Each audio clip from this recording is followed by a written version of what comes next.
I'd like to introduce you to Monty Nicholson, an investigator with the Los Angeles Sheriff's Department and author of The Presley Arrangement. Monty Nicholson. Welcome, Monty. Hi, Monty.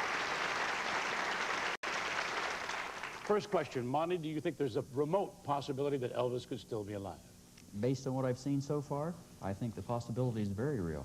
All right.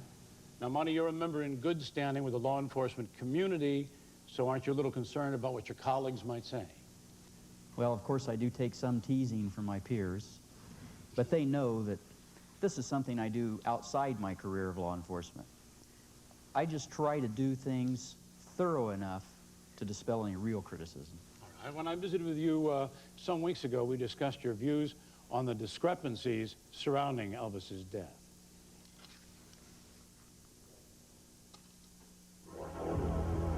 The story released to the public said Elvis died in his bathroom and was discovered by his girlfriend, Ginger Alden. Supposedly, the authorities were notified and resuscitation attempts were continued until Elvis's body was removed. Contrary to what one would expect, a house in disarray and emotional upheaval, speculation has it that not only were the bedroom and bathroom cleaned up, but Ginger Alden, prior to the arrival of the authorities, took the time to get dressed and gain her composure. If Elvis died in the morning, how is it possible that he could be getting on a helicopter later that day without being observed? Well, Bill, I'm not sure that he wasn't observed. Why are you not sure of that? In 1977, Monty was contacted by a man who claimed he worked for Elvis. He also claimed to have taken 2 photos of Elvis boarding a helicopter with government agents after the time of his alleged death. Upon seeing the photos, Monty became intrigued by the possibility that Elvis may have faked his death. He contacted the man with the photos. At first, he denied having them. Then he changed his mind, adding, "It will cost you to see them again." Monty arranged a meeting with him and went to the address he gave, only to find a vacant house. That man has since disappeared. Inspired by this incident, Monty decided to write The Presley Arrangement, which tells the story of how Elvis may have faked his own death. The Presley Arrangement was published and placed in a major bookstore chain. Strangely enough, soon after the book started to sell, it also started to disappear. Monty continued to research and write about the mystery concerning the death of Elvis. He was contacted by Gail Brewer Giorgio. During his first conversation, he learned that Gail's book, Orion, had also disappeared from the bookstore shelves. Gail and Monty exchanged information for several months. They concluded that their books may have been suppressed by the same people.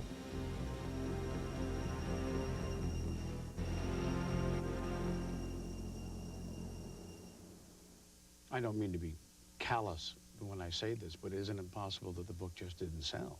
Of course, and it's always possible any book wouldn't sell. I called my publicist, and I asked him about this problem. I said, you know, I have friends that are going into the bookstores and asking for my book, and they're being told that they can't even order it. Yet you tell me it's still in the catalog of books in print. He said in 35 years in the publishing business, he'd never heard of such a thing. There were other discrepancies surrounding Elvis's death. First, in March of 1977, before Elvis died, 2 life insurance policies were cashed in. A secret personal checking account was emptied out shortly before Elvis Presley died. The amount? Close to $1 million. And perhaps most odd, some claim that the signature on Elvis's death certificate matches Elvis's own handwriting. We asked handwriting analyst Paul Wiest to look at these signatures, and here were his thoughts. I was asked by Gail Giorgio to examine some handwriting of Elvis Presley. She supplied me with a copy of a letter written to President Nixon in 1970 and the death certificate or medical examiner's report at the time of his reported death. I examined these 2 documents and compared them by measuring the slant of the handwriting, the spacing between the letters, spacing between the words, the size of the letters, and the individual letter formations. I also made transparent photocopies where I could lay one photocopy, a transparent copy on top of another one for close comparison. I examined these under transmitted light with a light table. The result of my examination was that I found that the slant matched on both documents. that the size of the letters was the same, the spacing between the letters was the same, and many of the individual letter forms were the same. My conclusions after this exhaustive examination was, in my professional opinion as a document examiner, that the same person who wrote the letter to President Nixon also wrote the Elvis Presley death certificate or medical examiner's report of Elvis Presley's death. So far, we have addressed the possibility that Elvis might not have passed away when everyone thought he did. Now let's assume for a moment that that's true and that he is alive. It stands to reason that someone, somewhere, would have encountered him. Gail, why don't you tell us how you became involved in this case? Well, I, like the rest of the world, heard the news that Elvis Presley died at the age of 42, and I was shocked. When I heard that Elvis Presley had died, I was amazed. It seemed that almost overnight a very mortal man was deified. My curiosity led me to write the novel Orion, a fictitious story about a singer who was a prisoner of his fame, a man who ended up hoaxing his own death. The book was sold to a major publisher, a sizable advance was received, as well as a promise of extensive promotion. After the book was released, I began receiving calls that the books were rapidly disappearing under very strange circumstances.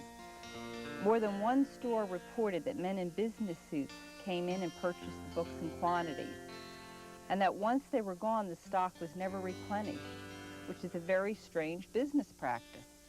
My repeated calls to the publisher were ignored, my questions unanswered.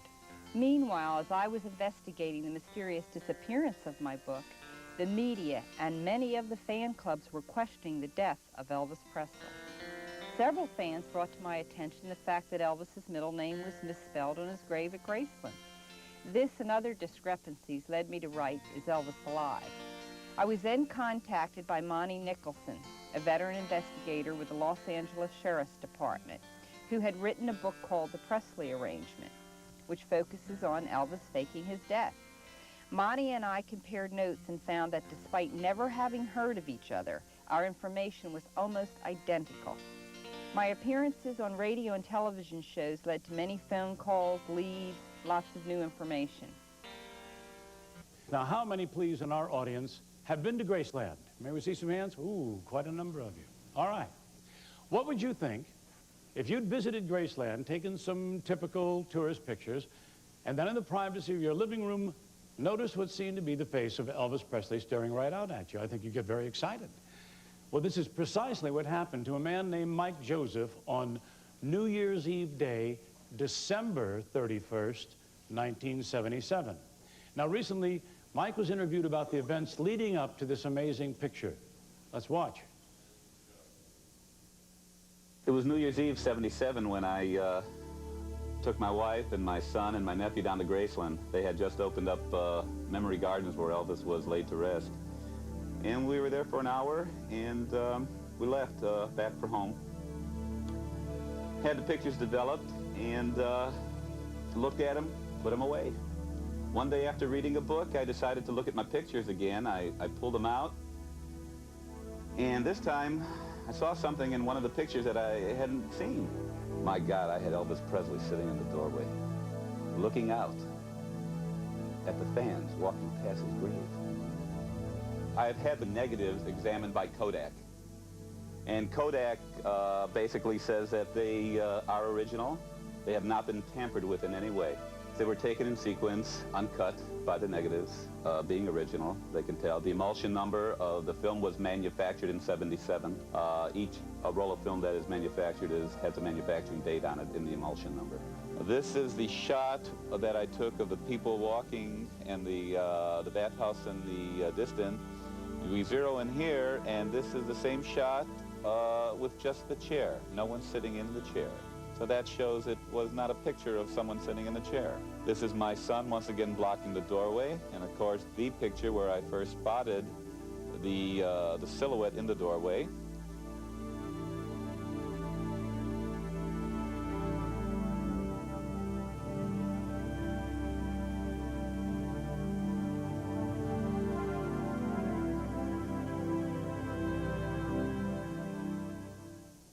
All right. How many of you think that Mike Joseph photographed Elvis Presley? May we see some hands? Well, perhaps the most convincing piece of evidence that suggests that Elvis may still be alive is the mystery audio tape. Now let's take a brief listen before we continue. Well, at the time, I had a beard and I lost a few pounds. And I thought it would be very, very hard for anyone to recognize me. All right, this tape was released to the general public in Gail Giorgio's book, Is Elvis Alive? Now, at the time, the origin of the tape was unknown. But since the publication of that book, new information has been uncovered. Ladies and gentlemen, I'm pleased to introduce Maria Columbus, the president of the oldest Elvis Presley fan club. Hi, Maria.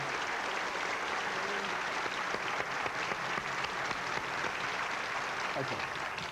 Now, Maria, will you please tell us about the tape? Okay. I received this tape in 1981 from Steve Chances from Florida.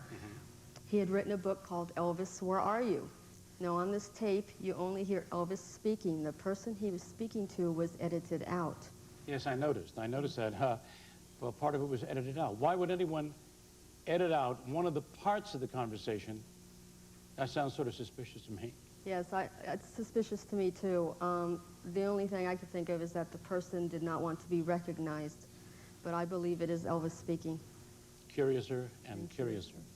All right, we brought in an audio analyst to find out if the voice on the tape is, in fact, that of Elvis Presley. Have 2 years of sobering Army life changed your mind about rock and roll? Sobering Army life? No, it hasn't. It hasn't changed my mind because I was in tanks for a long time, you see. And they rock and roll quite a bit. I started traveling all over the world. And it's been enjoyable, but it's been a constant battle of growing beards and this and that to keep from being recognized. Who was recorded during that 1981 phone conversation? Was it Elvis Presley? One way we can find out is to utilize some tools from law enforcement to electronically contrast and compare the voice of the real Elvis Presley and the voice on the tape. L.H. Williams works with a major police department in Texas and is an expert on audio voice prints, and here is his report. Gail had sent me a copy of a transcript of the tape recording of the unknown person, and this was 4 pages long. In this process, I also requested copies of known tape recordings of Elvis Presley, and I followed the guidelines that were established during the Watergate case for possible authentication of the tape recording. I selected the same words and phrases of the known and the unknown person for comparison purposes. This is the known sample of Elvis Presley stating the word music. This is a sample from the unknown tape recording showing the word music. The formats that were formed fall within the same frequency range through here, which would indicate a match. Basically, the known voice of Elvis Presley compared with the voice on this tape is the same. Now let's assume for a second that this test conclusively proves that Elvis made this recording. Can we be sure that it was made after 1977? We've made a transcription of the recording, and we've marked down specific things that the caller said. If any one of these comments describes events that happened after Elvis's alleged death, then the argument that he might still be alive is stronger.